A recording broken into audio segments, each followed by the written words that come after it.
Brother, the point to be noted, there is no contradiction in Quran and science. Let me tell you very clearly. There is not a single verse in the Quran which is contradicting established science.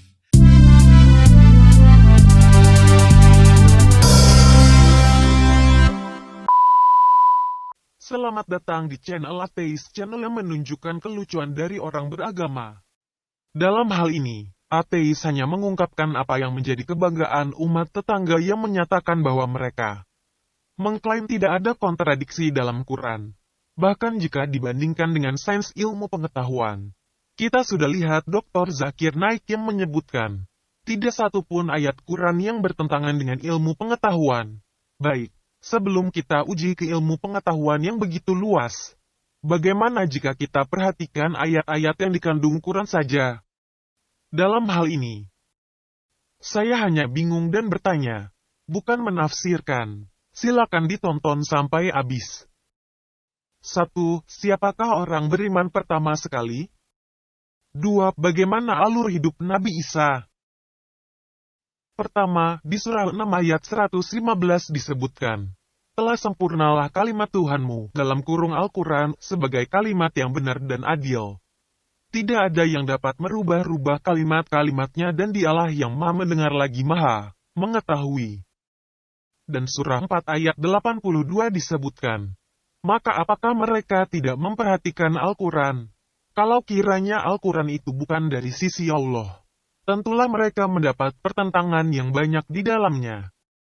Dari kedua ayat ini kita mengetahui, kalau kalimat Tuhan itu benar dan adil, tidak ada yang dapat merubahnya.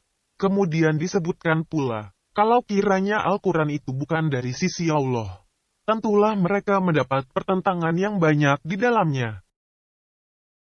Mari kita baca surah 6 ayat 14 dan 163.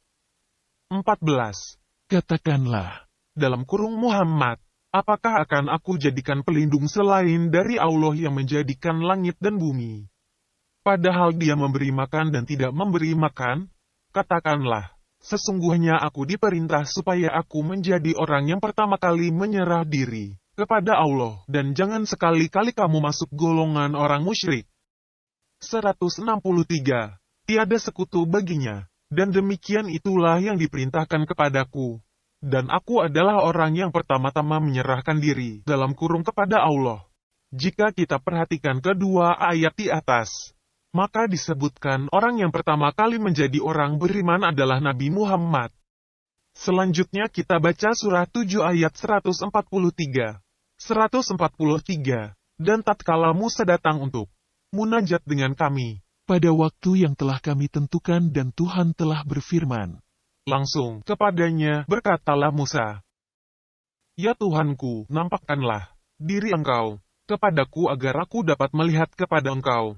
Tuhan berfirman, kamu sekali-kali tidak sanggup melihatku.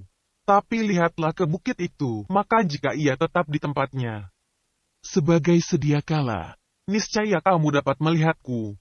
Tatkala Tuhan yang menampakkan diri kepada gunung itu, dijadikannya gunung itu hancur luluh dan Musa pun jatuh pingsan.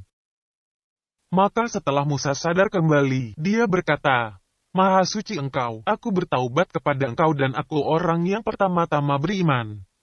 Dari ayat ini, kita bisa lihat bahwa orang beriman yang pertama kali adalah Nabi Musa.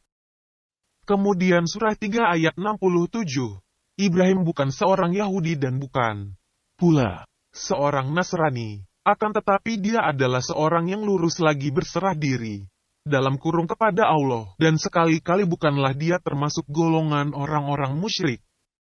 Dari ayat ini, bisa kita simpulkan kalau ternyata Nabi Ibrahim masih lebih dulu beriman daripada Nabi Musa. Surah 26 ayat 45 sampai dengan 47 dan ayat 51. 45. Kemudian Musa menjatuhkan tongkatnya maka tiba-tiba ia menelan benda-benda palsu yang mereka ada-adakan itu. 46. Maka tersungkurlah ahli-ahli sihir sambil bersujud kepada Allah. 47. Mereka berkata, kami beriman kepada Tuhan semesta alam. 51. Sesungguhnya kami amat menginginkan bahwa Tuhan kami akan mengampuni kesalahan kami. karena kami adalah orang-orang yang pertama-tama beriman. Jika kita perhatikan ayat di atas, maka orang beriman yang pertama kali adalah orang Mesir. Kedua, kalau kita baca lagi surah Maryam 30 dan 33, 30, berkata Isa, sesungguhnya aku ini hamba Allah. Dia memberiku Alkitab dalam kurung Injil, dan dia menjadikan aku seorang nabi. 33. Dan kesejahteraan semoga dilimpahkan kepadaku. Pada hari aku dilahirkan, pada hari aku meninggal dan pada hari aku dibangkitkan hidup kembali. Surah 4 ayat 157. Dan karena ucapan mereka, sesungguhnya kami telah membunuh Al-Masih, Isa putra Maryam, Rasul Allah, padahal mereka tidak membunuhnya dan tidak, dalam kurung pula, menyalibnya. Tetapi, dalam kurung yang mereka bunuh ialah orang yang diserupakan dengan Isa bagi mereka. Sesungguhnya orang-orang yang berselisih paham tentang dalam kurung pembunuhan Isa benar-benar dalam keraguan-raguan tentang yang dibunuh itu. Mereka tidak mempunyai keyakinan tentang siapa yang dibunuh itu. Kecuali mengikuti persangkaan belaka, mereka tidak pula yakin bahwa yang mereka bunuh itu adalah Isa. Ayat 158. Tetapi dalam kurung yang sebenarnya Allah telah mengangkat Isa kepadanya. Dan adalah Allah Maha Perkasa lagi Maha Bijaksana. Surah 3 ayat 55. Dalam kurung, ingatlah ketika Allah berfirman, Hai Isa, sesungguhnya aku akan menyampaikan kamu kepada akhir ajalmu dan mengangkat kamu kepadaku, serta membersihkan kamu dari orang-orang yang kafir, dan menjadikan orang-orang yang mengikuti kamu di atas orang-orang yang kafir hingga hari kiamat. Kemudian hanya kepada akulah kembalimu.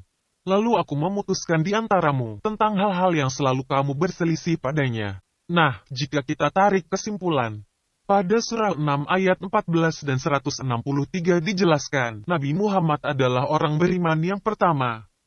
Surah 7 ayat 143 dijelaskan, Nabi Musa adalah orang beriman yang pertama. Surah 3, 67 dijelaskan, Nabi Ibrahim itu sudah beriman, berarti lebih dulu daripada Nabi Musa dan Nabi Muhammad. Surah 26 ayat 45 sampai dengan 47 dan ayat 51 dijelaskan bahwa orang beriman yang pertama kali adalah orang Mesir.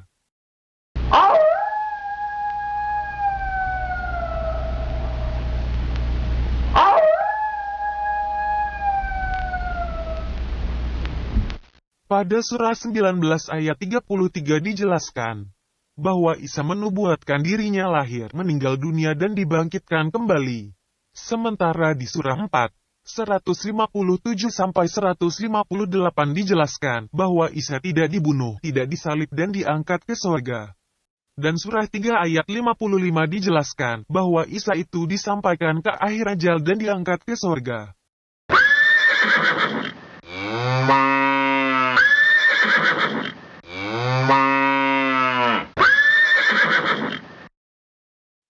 Pertanyaannya, pertama, sebenarnya siapakah orang beriman yang pertama? Kedua, sebenarnya siapa yang benar? Isa menubuatkan dirinya mengalami kematian dan dibangkitkan. Kenapa Allah langsung mengangkat ke surga tanpa mengalami kematian dan dibangkitkan? Kok sepertinya ada kontradiksi di antara ayat-ayat ini ya?